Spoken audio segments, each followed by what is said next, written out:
Hello, this is a virtual microscopy slide of a case of intrahepatic cholangiocarcinoma. Let's orientate ourselves at low magnification. Here is the liver parenchyma, and we can also see it here. And in this area, it usually appears relatively pink on low magnification because of the cords of hepatocytes. And here we can also see some portal tracts with the portal vein, the artery, and the bile duct. The area of tumor is here in this region, and this is close to the hilum of the liver. We can see some of the larger bile ducts here and here with the peribiliary glands. Going back to low magnification, we can actually see that this area appears very pink or sclerotic, and this is due to fibrous collagenous stroma. And here there are some irregular gland formations. These are actually malignant glands, and let's have a closer look. These glands are quite angulated and irregular in shape, and the lining epithelium appears columnar and just shows mild atypia. There is mild nuclear enlargement and irregularity of the nuclear membranes, but we don't see marked nuclear pleomorphism. This is quite often seen in cholangiocarcinoma involving the larger bile ducts. Moving on to this area, here we have another malignant gland with well-differentiated lining epithelium, and this is right next to a small nerve. Perineural invasion is also very common in these large bile duct type cholangiocarcinomas, and let me show you one other area where there is perineural invasion. Here we can see small nerve bundles, and here are the malignant glands just surrounding the nerve bundle. Again, you can appreciate that the lining epithelium is relatively well differentiated. Here we can see that there are some small nucleoli, but we don't see marked nuclear pleomorphism. So on low magnification, we can again appreciate the presence of this abundant pink fibrous stroma.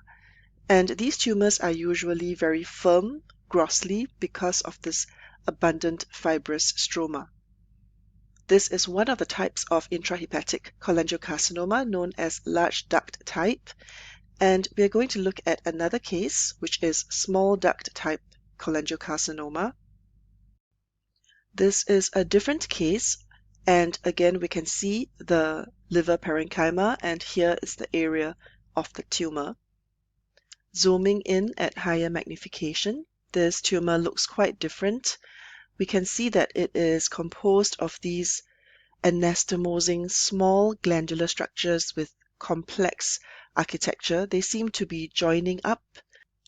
The glands are sharing walls, and the nuclear morphology shows a higher degree of pleomorphism as compared to the other case that we just saw. There is more variation in nuclear size, and there is more nuclear membrane irregularity. This is the small duct intrahepatic cholangiocarcinoma.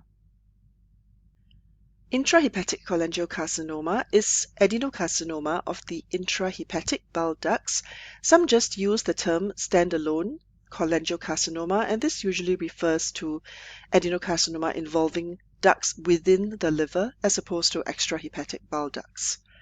As mentioned, there are two main types: large duct, which usually occurs just proximal to the right and left hepatic ducts, and small duct intrahepatic cholangiocarcinoma, and both have similarly poor prognosis.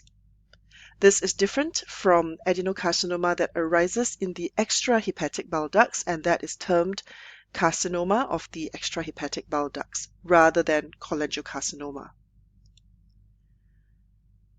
Intrahepatic cholangiocarcinoma is more common in Southeast Asia, particularly in Thailand, and this is because the large duct type is associated with the liver fluke infection. There is also increased risk in patients with primary sclerosing cholangitis as well as hepatolithiasis.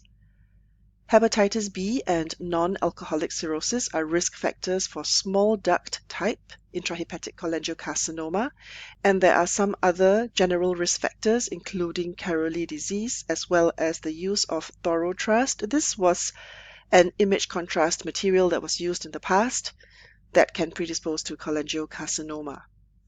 Clinically, particularly if this involves the large ducts, there may be obstructive symptoms such as jaundice and dark-colored urine.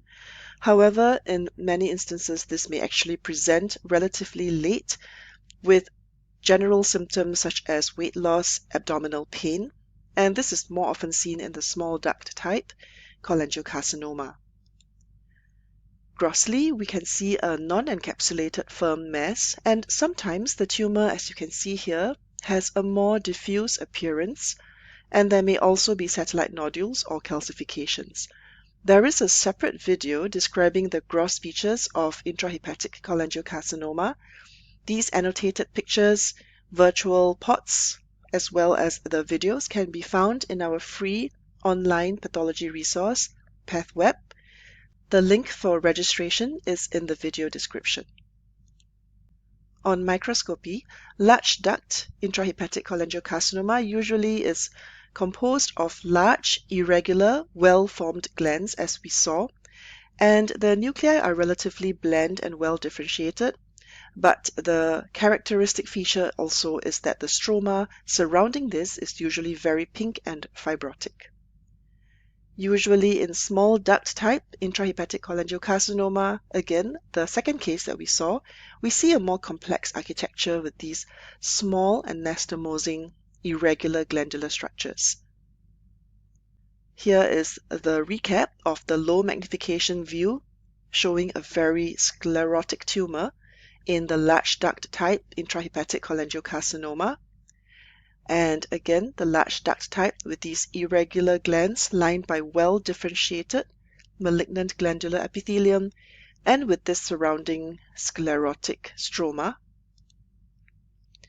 as opposed to the small duct type where we can see these very small irregular glandular structures joining up with each other. Here is the virtual pathology specimen from Pathweb in our Virtual Pathology Museum, and we can see that this is the tumor.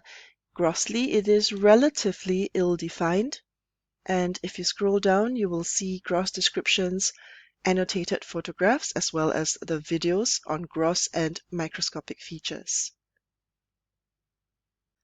In summary, intrahepatic cholangiocarcinoma is adenocarcinoma of the bile ducts within the liver, and here is an example of large duct type intrahepatic cholangiocarcinoma, which is composed of irregular glandular structures lined by well-differentiated columnar epithelium with a densely sclerotic stroma.